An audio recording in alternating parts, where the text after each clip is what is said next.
Friend good afternoon. आज के video নিয়ে আবার চলে এসেছি। আর আজকে দুপুরের মেনুতে কি কি রয়েছে তোমরা দেখতেই পাচ্ছ। এই গুছাই নিয়ে বসে পড়ছি। আর আজকের দিনের জন্য না পুরো সপ্তাহ আমার পুচকু অপেক্ষা করছে সানডে কবে আসবে, চিকেন কবে রান্না হবে, কবে খাবে। ওর চিকেনটা ভালো খাই দেখে ওর ভাত খাওয়া হয়ে গেছে, ওর আগে আগে খাওয়া হয়ে গেছে। আর এই দেখো, তাও আর একবার বলে দিই তোমাদের মেনুতে কী কী রয়েছে। শাক ভাজা রয়েছে, কুমড়ো ফুলের বড়া, কুমড়ো ফুল না গাছে ফুটতেছে তাই কুমড়ো ফুলের বড়া করছে। এই যে পেস্ট কুচায়ে কুমড়ো ফুল কুচায়ে তারপরে বড়াটা করছি। আর ওদিকে রয়েছে চিকেন, আর এদিকে রয়েছে ডাল, আর পেঁয়াজ লঙ্কা তো সাথে রয়েছেই। আর ভাতটা আমি মাখা চালু করতেছি শাক দিয়ে মাখে খাবো।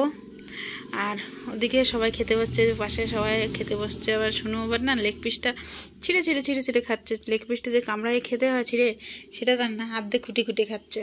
আর আমার শাক দিয়ে মাখা হয়ে গেছে, এবার শাক দিয়ে আমি খাওয়া চালু করে দেবো।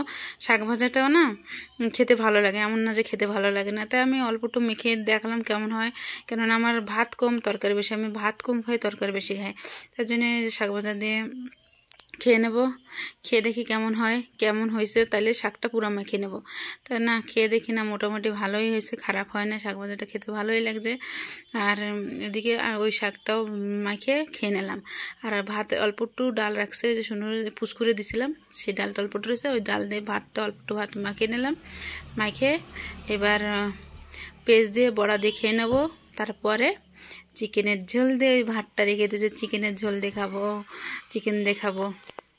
ডাল দিয়ে আমার খাওয়া হয়ে গেছে। এবার আমি চিকেন দিয়ে কখন খাবো সেই চিন্তা করতেছিলাম। তা ডাল দিয়ে খাওয়া হয়ে গেছে, এই যে খেয়ে নিলাম। আর ওদিকে খেতে দেখি ওদিকে ডাকতেছিল, তো ওদিকে তাকায় দেখতেছিলাম।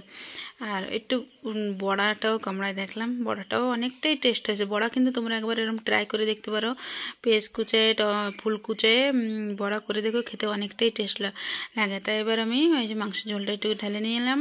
মাংসের ঝোলটা দিয়ে অল্পটা আগে ভাতটা খেয়ে দেখবো কেমন হয়েছে। নাহলে আমার মাংসের ঝোল দিয়ে না ভাত খেতে ভালো লাগে না, এমনি মাংস খালি খেতে ভালো লাগে। কিন্তু দেখি কেমন হয়েছে খেতে, আমি তো খাইয়ে দেখি নাই। আর মেটে দেখো, মেটে ভালো খাই না, তাও আমার পাটে মেটে রয়েছে। কেননা মেটে আমাদের বাড়ির কেউ খায় না, আমারই খেতে ভালো না লাগলেও খেতে হয়।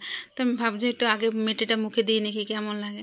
তো মেটেটা একটু মুখে দিয়ে নিলাম। মেটেটা খেতে অতটা ভালো লাগছে না, তাও খেতে হবে, খাওয়ার কাম খাইয়ে নিলাম। আর এই ধর লেগ পিসটা আমার শুনো ওই খুঁটি খেয়ে দিয়ে দিল।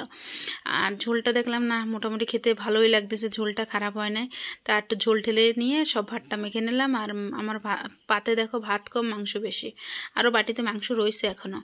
তাই এবার ভাত দিয়ে কিছু পুরা খেয়ে নেবো, অল্প অল্প করে। মাংসটা পরে খাবো, আগে ভাতটা মুখে দিয়ে দেখি কেমন হয়েছে খেতে। মাংস ঝোল দিয়ে তো ভাত একবার খাইছে, আমি আবার বলে দিচ্ছি কেমন হয়েছে, কিন্তু মাংসের ঝোলটা মোটামুটি ভালো হয়েছে। আর এই যে পেঁয়াজ একটু কামড় দিয়ে নিলাম মাংস ঝোল দিয়ে। পেঁয়াজ দিয়ে পেঁয়াজ দিয়ে আবার প্রত্যেক জিনিসটা খেতে ভালো লাগে। আর দেখো আমার পাত পুরো খালি হয়ে গেছে। আলুটা ছিল, আলুটা একটু ঝোল দিয়ে মেখে খেয়ে নিলাম। আর খেয়ে উঠে সন্ধ্যার সময় আবার টিফিন নিয়ে এসছে, যে শুনো সিঙ্গারা গাড়ি। তাই সিঙ্গারা গাড়ি সব তরকারি দিয়ে খেয়ে নিলাম। আর আজকে ভিডিওটা আমি এইখানেই এন্ড করলাম।